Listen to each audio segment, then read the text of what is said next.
John 10:15 hanggang 16 po. Nabasa ko na po ito kahapon. Basahin ko po ulit dahil bitin daw po. Marami po kasi paliwanag po dito. Hindi sabay-sabay may paliwanag kasi masyado pong haba yung video. Pakinggan po niyo ulit, babasahin yung lingkod. Ito po ay salita ng ating Panginoong Hesus sa John 10:15 hanggang 16 po. Ako nga ang mabuting pastol. Kung paano kilala ko ang Ama at siya'y kilala ko.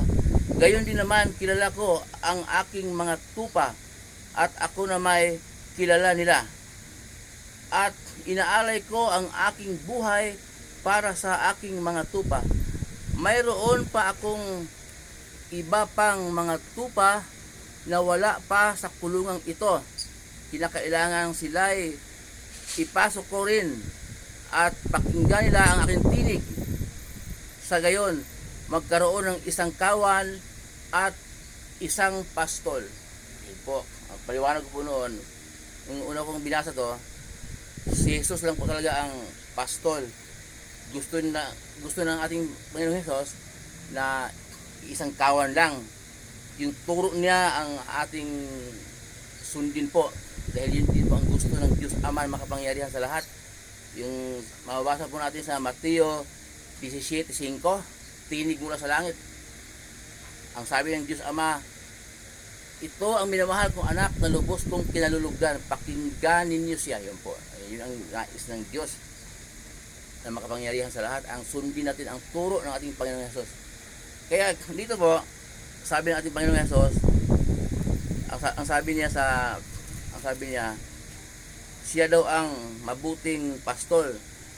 Kung paano kilala daw siya ng Ama, kilala din niya. At kilala niya ang kanyang mga tupa at kilala rin siya.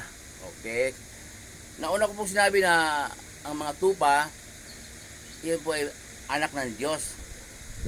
Yun po ay, sabi niya, kilala niya ang kanyang mga tupa, kilala rin siya. Ayan. Pagka po tayo ganado makinig sa salita ng Diyos, tayo po ay sa Diyos, anak ng Diyos. Okay po. Kung hindi tayo makinig sa salita ng Diyos, kambing.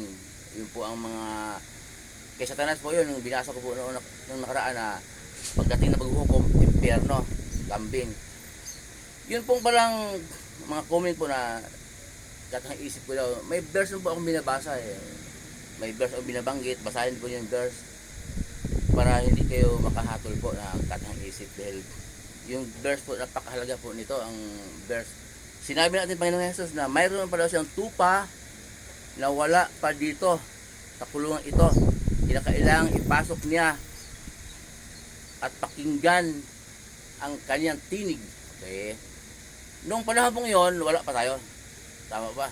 Noong panahon na yung nagsalita ang ating Panginoong Hesus. Kaya tayo po ang tinutukoy nito na may iba pang siyang tupa na wala pa sa kulungan ito. Okay po. Kaya kailangang ipasok niya at pakinggan ang kanyang tinig. Yun po, ang mga turo niya, ang ating ipamumuhay po araw-araw. Yun po ang gusto ng Panginoong Hesus na siya lang, isa lang ang pastol at siya lang ang isang kawan. Isang kawan po. Kaya po nasabi ko na walang lumalago sa pananampalataya pag nag-iisa ka. Nasabi ko po noon. Kasi po kailangan magpasakop ka. Dapat mayroon kang inaatinan na church, mayroon kang inaatinan na yung sambahan. Yan po. Ang inyong lingkod sa work kasi nandito sa work. Pag lingkod di man makaalis kaya hiniling ko kay Lord yan na kung paano ang sistema. Okay. Kaya pinagkaloob sa ng Diyos na i-post ko sa Facebook saka sa YouTube, yun po ang ibig sabihin kaya ako nag-post.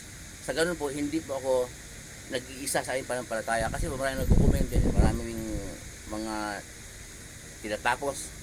Pinagkalooban ng Diyos ng kaunawaan na tapusin ang video ko dahil salita po ng Diyos yun. Kaya hindi po ako nag-iisa sa aking pananampalataya. Mayroon pong mga viewers, mayroon pong mga nagla-like, yun po ay, yun, sila po ay nais din nila ang salita ng Diyos. Mga anak din sila ng Diyos. At hindi ko po sabihin salamat sa inyo na nanonood kayo. Salamat sa Diyos na pinagkalooban kayo ng banal na Espiritu para may gana kayong manood. Kasi kung wala kayong gana manood, hindi nito po ng video. Kaya sabi ko nga hindi ko kailangan yung maraming masyadong viewer. Okay rin kung talagang hintulutan ng Diyos Ama. Kasi sabi ko sa nila, pag nag-vlog, kita agad ang iniisip sa sweldo sa pag-vlog. Pero yun po hindi ko iniisip po yun. Kaya ko po nagpo-post ng salita ng Diyos para hindi ako nag-iisa sa aking panampalataya. Yung mga nanonood ng video ko ito ay yun, kaisa ko siya, iisa kami sa salita ng Diyos. So, yung nabanggit ko po na kahit na sa sambahan, ang pagsamba po, paglinggo, hindi naman din lahat ng tao roon ay sumasamba sa Diyos. Yung iba doon kaya sumamba doon dahil gusto maging member, mayroong juwa para doon, o kaya pormahan lang talaga. Sabado pa lang bago maglinggo, talagang nagpapariban kung ano-anong kapaganda pupunta sa salon para sinusuot niya ang mga paborito niyang damit. At hindi man lahat po na sumasamba sa sambahan ay sumasamba. Iba naman talagang may dahilan sila bukod pa sa salita ng Diyos. At linawin ko lang po uli, ang pagsamba po sa Diyos, araw-araw po sa lahat ng oras.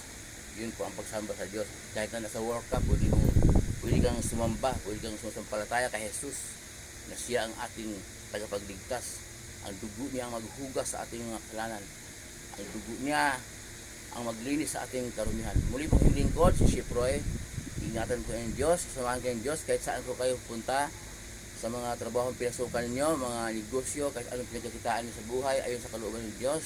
Yung walang pandaraya po na talagang sa Diyos, pagpapalain po kayo ng Diyos.